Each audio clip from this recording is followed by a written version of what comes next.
Le Moyen-Âge s'étale sur une période de 1000 ans et il a eu le temps de s'en passer des choses. Certains événements sont bien connus, d'autres moins, et pourtant ils valent le détour.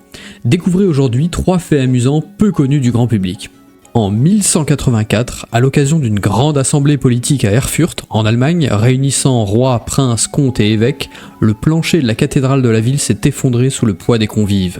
Événement dramatique donc, mais là où ça devient délicieux, c'est que nos illustres personnages, dont tout de même Henri VI dit le Sévère, roi de Germanie et futur empereur du Saint-Empire romain germanique, vont traverser les étages de plancher sous leur poids et finir dans les latrines. Je cite Wikipédia qui narre très bien l'événement. Jamais la prévôté de la cathédrale n'avait accueilli un aussi grand nombre de personnes, si bien qu'alors que l'assemblée bat son plein, un bruit assourdissant résonne au premier étage où se trouvent ses membres. Le plancher est sur le point de s'effondrer. Ce sont successivement les planchers du premier étage et du rez-de-chaussée qui lâchent, emportant avec eux la majorité des personnes présentes et ce jusque dans les latrines. L'accident entraîne la mort atroce d'une 60aine de personnes, certains chanceux meurent sur le coup dans la chute, mais d'autres par noyade dans les excréments. Imaginez-vous vous débattant pour sortir à la tête d'une piscine d'excréments, coulant, buvant la tasse, vous débattant au milieu des autres pour finalement succomber à une noyade abominable. Ça fait froid dans le dos. Parmi les rescapés, justement, on retrouve Henri VI, qui selon la légende s'en est sorti indemne en se réfugiant dans l'encadrement d'une fenêtre, préservant ainsi l'image du souverain. Le deuxième fait moins connu, c'est la croisade des enfants.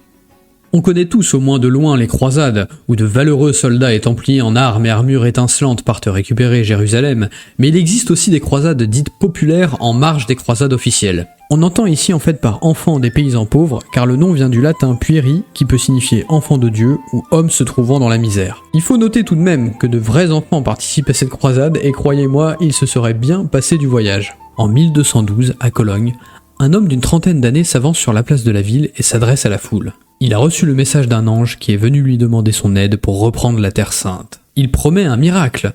La Méditerranée se fendra devant eux quand ils atteindront Gênes, en Italie, leur permettant d'atteindre la Terre Sainte à pied. Il arrive assez incroyablement à convaincre un grand nombre de personnes et ils se mettent bientôt en route. Au cours de leur périple à travers le pays, ils sont très bien accueillis et de plus en plus de gens les rejoignent. Mais les croisés, entre guillemets, ne sont pas des militaires officiels et équipés, ce sont des hommes pauvres et miséreux en grande majorité qui accompagnent des milliers d'enfants à travers le pays.